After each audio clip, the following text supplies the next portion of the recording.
তো সরকারি হাসপাতালে যোগাযোগ করেছিলাম, সেখানে লাইন পেতে এখন 3 মাস সময় লাগবে বলছে। তো যে রক্তের যে রিপোর্ট করেছি, রক্তের রিপোর্টগুলো তখন 3 মাসে আবার বেকার হয়ে যাবে, এত সব রক্তের রিপোর্ট। আপনারা হয়তো এইসব ভিডিও দেখে ভাবছেন যে এইসব দেখাচ্ছি কেন, কী বৃত্তান্ত।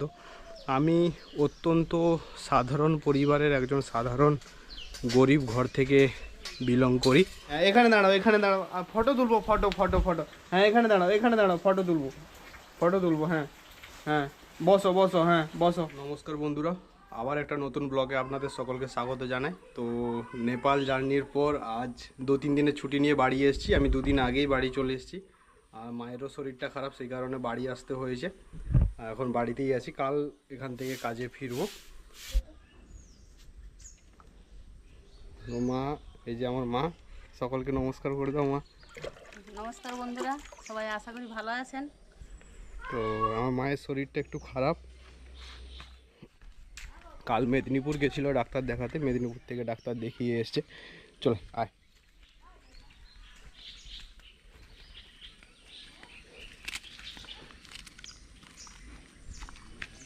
আমি একটু আগে বাজার গেছিলাম, বাজার থেকে ধানের বীজ নিয়ে এসেছি। এবারে চাষ আমি করব, তো সেই কারণে ধানের বীজ নিয়ে এসেছি। আর অনেক দিন মাংস করা হয়নি বাড়িতে, এই জন্য একটু মাংস নিয়ে এসেছি। আর মা এখানে রান্নাঘরটা গোছাচ্ছে। রান্নাঘরে এখানে রাত্রেবেলায় কুকুর শুয়ে পড়ে, বৃষ্টি হলে এখানে রাত্রেবেলায় কুকুর উঠে পড়ে, দিয়ে এখানে গোটা টেড়ে টেড়ে এখানে শোয়াশুই করে। তো এখানটা গোছাচ্ছে, তারপরে এই জায়গাতে রান্না বান্না করা হবে। আরও কিছু কাজ রয়েছে বাড়িতে। এসছি বলতে আমাদের মানে একটাই গরু রয়েছে, তো সেই গরুটা যেখানে থাকতো আগে সেই জায়গাটা ট্রান্সফার করা হয়েছে। এই জায়গাতে দেখাচ্ছি চলুন। আমাদের এই জায়গাটাতে আগে গরু থাকতো। এখানের যে চালিটা, এই চালিটা খুব একটা ভালো নয়, কারণ এখন ঝড় বৃষ্টির দিন, তো কয়েকদিন পরে ঝড় বৃষ্টি আসবে, তখন এটা যে কোনো সময় ভেঙে পড়তে পারে। সেই কারণে এখান থেকে ট্রান্সফার করে এই জায়গাতে, এই যে দেখতে পাচ্ছেন, এটা নতুন করে করা হয়েছে। আর এই জায়গাটাতে গরু রাখার জন্য কালকে আমি আর ভাই মিলে এই জায়গাটাতে প্লেস করেছি ভালো করে গরুটাকে রাখার জন্য। তো এখানেও কিছু কাজ বাকি রয়েছে, এই পুরো জায়গাটাকে ঠিকঠাক করতে হবে যাতে গরুটা ভালোভাবে থাকতে পারে। তো আজকের শিডিউল এটাই, গোয়ালঘর ঠিক করা আর মায়ের সঙ্গে একটু কাজে হাত লাগিয়ে দেওয়া। আর মায়ের কি অসুবিধা হয়েছে, কি রিপোর্ট, কি বৃত্তান্ত, সব কিছু আপনাদের সঙ্গে আস্তে আস্তে শেয়ার করব। তো চলুন ভিডিওটা আপনারা দেখতে থাকুন। ধানটা আপনাদের দেখাচ্ছি, চলুন কি ধান চাষ করা হবে। আমাদের এর আগে তিয়াসা বলে একটা ধান চাষ হতো, তো মা এবারে বললো যে না তিয়াসা নয়, সুধা বলে একটা ধান আছে, তো এই সুধা ধানটা চাষ করা হবে। এই দেখুন, তো এই যে বীজটা, এটা আমার কাছে 95 টাকা করে নিল। আমি 3 জায়গাতে, আমাদের এখানে যে বড় মার্কেট রয়েছে, মিনি বাজার বলে, কিন্তু অনেক দোকান রয়েছে সেখানে। তো সিডসের 4টে দোকান রয়েছে, আমি 4টে দোকানে ঘুরেছি। প্রথমবার কিনতে গেছিলাম, তো যে দোকানে কম দামে পাবো সেই দোকানেই নেব। তো এক জায়গাতে বললো এটা 98 টাকা, এক জায়গাতে 95 টাকা, এক জায়গাতে 100 টাকা বললো, আর আরেক জায়গাতেও 95 টাকাই বলেছিল। তো এটা আমি ফাইনালি 95 টাকা যেখানে বলেছি সেই জায়গাতে নিয়েছি। এটা 10 কিলোর প্যাকেট হয়, আর 10 কিলোর প্যাকেট থেকে আমি কেটে 6 কিলো মতো ধান নিয়েছি। মা ধানটা দেখছে, আমি তো ধান চিনি না, আমি শুধু প্যাকেট দেখে আমাকে সুধা ধান বলেছিল, আমি সুধা ধানই নিয়ে এসেছি। এবার ধানটা কেমন সেটা মা বলতে পারবে, মা ধান চেনে। কীরকম ধানটা? মিশা আছে? আমি তো জানিনি, আমি এমনি কালার দেখলাম আর প্যাকেট দেখলাম, প্যাকেট ওই একটা আদ্রা আছে, ঠিক আছে ছাড়। আজ অনেক দিন হয়ে গেল খাসি মাংস রান্না করা হয়নি, বা খাসি মাংস হয়নি। অনেক দিন পর বাড়ি এসেছি, তো আজকে মা বললো যে তো খাসি মাংস একটু নিয়ে খাসি মাংস রান্না করা হবে।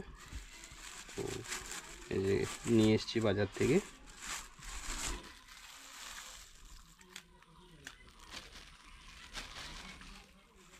যা দরকার তুমি দিয়ে দাও, আমি জানি। আর কিছু, আর শুধু লবণটা দাও, আর কিছু দেওয়ার দরকার নেই। একটু জিরা দেবো, জিরা তখন তরকারি দেবো না, একটু জিরা, তখন মাখানো থাকুক ভালো।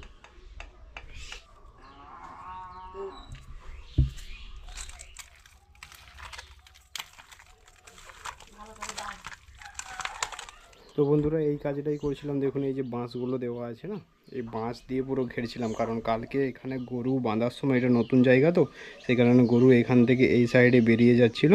আর কালকে সারা রাত্রি এই জায়গাটাতে গরু বাঁধা ছিল, এই জায়গাটাতে। এই জন্য আজকে পুরো এটাকে এক পার্টিশন করে দিলাম, পুরো চারদিক করে এটাকে ঘিরে দিয়েছি। এবার এইখানটাতে গরু ভালোভাবে থাকতে পারবে, এই সাইড আর বেরোতে পারবে না। তো আপনারা হয়তো এইসব ভিডিও দেখে ভাবছেন যে এইসব দেখাচ্ছি কেন, কী বৃত্তান্ত। আমি অত্যন্ত সাধারণ পরিবারের একজন সাধারণ গরিব ঘর থেকে বিলং করি। আমি এইভাবেই মানে জীবনযাপন করি। তো আমি যেইভাবে জীবনযাপন করছি সেটাই আপনাদের কাছে তুলে ধরার চেষ্টা করছি। যে কাজবাজ করি, যা কিছু করি সেটাই আপনাদের কাছে তুলে ধরার চেষ্টা করি। ভিডিওগুলো যদি ভালো লাগে অবশ্যই আমাদের সাথে থাকবেন, একটু সাপোর্ট করবেন। আর আমার মা এখানে রান্না বসিয়ে দিয়েছে, আমি ওই পাশে কাজ করছিলাম। ভাত হয়ে গেছে আর মা মাংস হচ্ছে, পটল ভাজা, বেগুন ভাজা, পটল ভাজা, বেগুন ভাজা আর কলমি শাকের ভাজা। কলমি শাকের ভাজা। আচ্ছা, 4টে ভাজা হয়েছে, বেগুন, পটল, কুঁদরি আর কলমি শাকের ভাজা। গন্ধরাজ লেবু আছে। তো মা এখানে রান্না করছে, দুপুরের এই সবই আইটেম রয়েছে। আর একটু পরে আমরা চান বান করে খেতে বসবো সকল মিলে।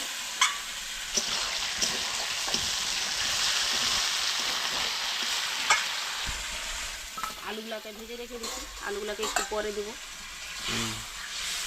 না, ঢাকনাটা নাও।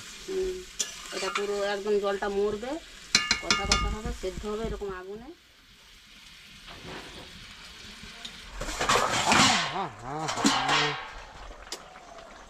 দেখে অত সব একসঙ্গে উপরে চাপিয়ে রাখলে হয়?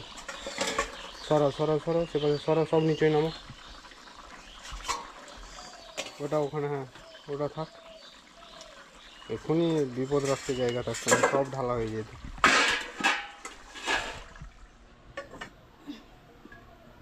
ঠিক আছে, তো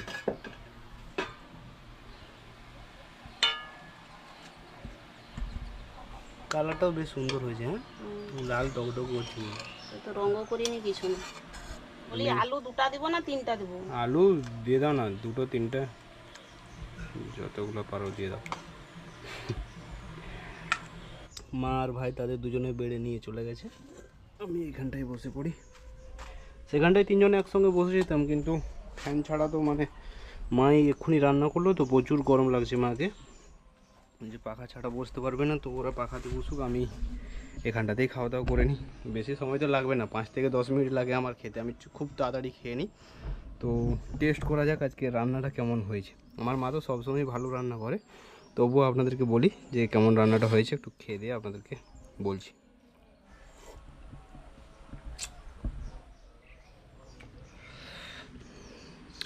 নুন ঝাল আর খাসি মাংস সবথেকে স্পেশালিটি যেটা হলো সেটা হচ্ছে খাসির গন্ধ। খুব সুন্দর সিদ্ধ হয়েছে, হাতেই ছেঁড়া হয়ে যাচ্ছে মাংসটা। দেখুন, কোনো কুকার নয়, এমনিতেই মানে এমনি কড়াতেই মা সিদ্ধ করেছে। আর আমাদের বাড়িতে যখন রান্না হয় কড়াতেই রান্না করা হয়, কুকার ইউজ করা হয় না খাসি মাংস রান্না করার সময়। খুব সুন্দর সিদ্ধ হয়েছে কিন্তু। তো খাওয়া দাওয়া কমপ্লিট করা যাক, তারপর আপনাদের সঙ্গে দেখা হচ্ছে। এ ভাই, এটা কি পাখিটা দেখবি? যাই দেখি। আরে কালকে একটা পাখি চিল্লাইতেছিল রে, ও পাখিটাই মনে হয়। হ্যাঁ, কখন? কালকে সারা বিকাল বেলাটা। এটা কি পাখি বলতো? মাছরাঙাটা। মাছরাঙা? মাছরাঙা না, এটা সে এই বল না বাবুই পাখির মতো মালগুলা। আরে যেখানে ছোট ছোট ঘর করেছে মালগুলা, তার বড় মালটা। মাকে ডাক দেখি কি পাখি, চিনতে পারে না। না, চড়ুই পাখি না এটা, দেখি। এটা চড়ুই পাখি নয়, মাছরাঙা পাখির মতনই, কিন্তু মাছরাঙা পাখির তো ঠোঁটটা তো আরো বড় হয়। হ্যাঁ, এটা সে পাশের দিকে ফিকে দিবি। আর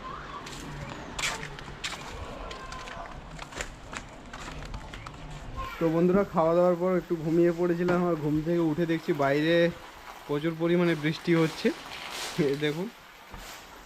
আর আমার মা এতক্ষণ বাড়িতে এই যে চাল পাজড়াচ্ছে। এই পাশে পালিয়ে যায়, যাস না বাইরে, পড়ে যাবি। এপাশে এপাশে এপাশে আসো, এপাশে না যাওনি, আসো আসো আসো আসো আসো। না কর, এই দেখ, এই যে এই যে এটা কি দেখ, এই দেখ এই দেখ, এপাশে দেখ। এ হচ্ছে আমাদের এখানের পঞ্চায়েতের মেয়ে। এই পাশে পালিয়ে আসো, পড়ে যাবে। হ্যাঁ, এখানে দাঁড়াও, এখানে দাঁড়াও, আর ফটো তুলবো, ফটো ফটো ফটো। হ্যাঁ, এখানে দাঁড়াও, এখানে দাঁড়াও, ফটো তুলবো, ফটো তুলবো। হ্যাঁ, হ্যাঁ বসো বসো, হ্যাঁ বসো বসো। এ হচ্ছে আমাদের বুথের পঞ্চায়েতের মেয়ে, আমাদের বাড়িতেই বেশিক্ষণ সময় থাকে। আর কোথায় ঘুরতে গেছিলো বৃষ্টিতে, চট করে এসছে, দিয়ে আমাদের বাড়িতে ঢোকার সময় কাঁচাড় খেয়ে গেছে, ওই জন্য কান্নাকাটি করছিল। আবার ওখানে যায়, নোংরা আছে, এগুলোতে হাত দিতে নেই, এ এ নোংরা এ। তো বন্ধুরা, সারাদিন কাজের শেষে মাই এতক্ষণ একটু বসার সময় পেয়েছে। আর মায়ের কি অসুবিধাটা হয়েছে, যেটা আপনাদেরকে ভিডিও স্টার্টিংয়ে বলছিলাম যে দেখাবো কি প্রবলেম হয়েছে, যার জন্য আমার বাড়িতে আসা, সেটা আপনাদের সঙ্গে শেয়ার করতে চাই। আমার মায়ের অনেক দিন ধরে ছাতিতে একটা ছোট মাংসপিণ্ডের মতো ছিল, আজ থেকে 5-6 বছর আগে। তো সেই মাংসপিণ্ডটা মানে হাঁটাচলা করলেই না ছাতির ভেতর একটা আওয়াজ হতো, কচকচ কচকচ করে একটা আওয়াজ হতো। তো সেই প্রবলেমটা এখন অনেক বড়োভাবে দেখা দিয়েছে নাকি তোমার? তো সেই কারণে মা ডাক্তার দেখাতে গেছিলো। আর ডাক্তার কি বললো সেটা বলো। ডাক্তার এমনি ফটো করছিল, তাতেও কিছু ধরা পড়েনি। হার্টের ইসিজি করছিল, ধরা পড়েনি। তারপরে আবার এই হচ্ছে সিটি স্ক্যান করছে ছাতিতে, সিটি স্ক্যান করতে ধরা পড়ছে দুটো পাঁজরার মাঝখানে মাংস জমা হয়ে গেছে। তো ওটা ওষুধ মলম দিয়েছে। এবারে যদি কমে যায় ভালো, আর যদি না কমে তখন অন্য ব্যবস্থা করবে। তখন এখন এই চিকিৎসাটা করার জন্য দিয়েছে, রক্তের রিপোর্ট সব কিছু করা হয়েছে। তো এ তো একটা প্রবলেম হলো, আবার হচ্ছে সিজ না কি বলে, যে সিস্ট হচ্ছে কোমরের একটা মানে কোমরের কাছে আবার সিস্ট না সিজ বলে, মোটামুটি আমি জানি না, সেটাও একটা টিউমার টাইপের সেও রয়েছে। সেটাই হচ্ছে মেন প্রবলেম হচ্ছে এখন, সবথেকে বড় প্রবলেম ওইটা। আর যেদিন ডাক্তার দেখাতে যাই সেই দিন হচ্ছে মানে আমার মামা বাড়ি থেকে আমার মামা দাদু এসেছিলো, আমার দিদাও এসেছিলো, আমার মাকে ডাক্তার দেখিয়েছে। আমি বাড়িতে ছিলাম কারণ কাজবাজ করতে হতো, সেই কারণে আমি ছিলাম। আর আমার মামা বাড়ি থেকে ওরা এসে আমার মাকে ডাক্তার দেখিয়েছে। তো দুটো প্রবলেম এখন হচ্ছে, ছাতির মাঝখানে একটা মাংসপিণ্ড রয়েছে, যেটা বলেছে যে এটা অপারেশন বা কিছু করা যাবে না, যদি ওষুধ খাবিয়ে বা মলম দিয়ে যদি কোনো কিছু সুরাহ করা যায় তাহলে ওটা চেষ্টা করা যেতে পারে, বা ইঞ্জেকশন দিতে হবে, এরকম ডাক্তার বলেছে। আর আরেকটা প্রবলেম যেটা, সেটা হচ্ছে কোমরের কাছে যে সিজ মানে যে টিউমারের মতো যেটা রয়েছে, ওটা অপারেশন করতে হবে, এবং ওটা ইমিডিয়েট করতে হবে, কারণ ওটা দিনকে দিন বড় হয়ে যাচ্ছে। তো ইমিডিয়েট অপারেশন করতে হবে। তো সরকারি হাসপাতালে যোগাযোগ করেছিলাম, সেখানে লাইন পেতে এখন 3 মাস সময় লাগবে বলছে। তো যে রক্তের যে রিপোর্ট করেছি, রক্তের রিপোর্টগুলো তখন 3 মাসে আবার বেকার হয়ে যাবে, এত সব রক্তের রিপোর্ট ছবি টবি যে তোলা হলো। এবার ডাক্তারের সঙ্গে কথা বলতে আমি হসপিটালেরই ডাক্তারকে দেখিয়েছিলাম। তো হসপিটালের ডাক্তারই বললো আমি হসপিটালের মাধ্যমে করে দেবো, কিন্তু হচ্ছে 3 মাস সময় লাগবে, তখন এই রিপোর্টগুলো হয়ে যাবে। এবারে বলছে যে নার্সিংহোমে করে নিতে, নার্সিংহোমে হচ্ছে টাকা পয়সা লাগবে। তো টাকা পয়সা তো এখন এই মুহূর্তে তো জোগাড় নেই, জোগাড় যন্ত্র করা হোক, তারপরে চিন্তা ভাবনা করা হবে। তো বন্ধুরা, এইভাবেই আমার জীবন চলতেছে। বাবু তো আর 3 দিন ছুটি হয়ে গেল, বাবু কালকে কাজে আবার ডিউটিতে যে জয়েন করতে হবে। তো দেখি যত তাড়াতাড়ি চেষ্টা করতেছি, যত তাড়াতাড়ি অপারেশনটা করা যায়। শারীরিক দিক থেকে আমি একটু শান্তি পাবো, কারণ অসুবিধা হচ্ছে ভীষণ। তো পরের ভিডিওতে দেখা হচ্ছে। আপনারা ভালো থাকুন, সুস্থ থাকুন, আর আমাকেও আশীর্বাদ করুন, আমিও যেন ভালো থাকি। ধন্যবাদ।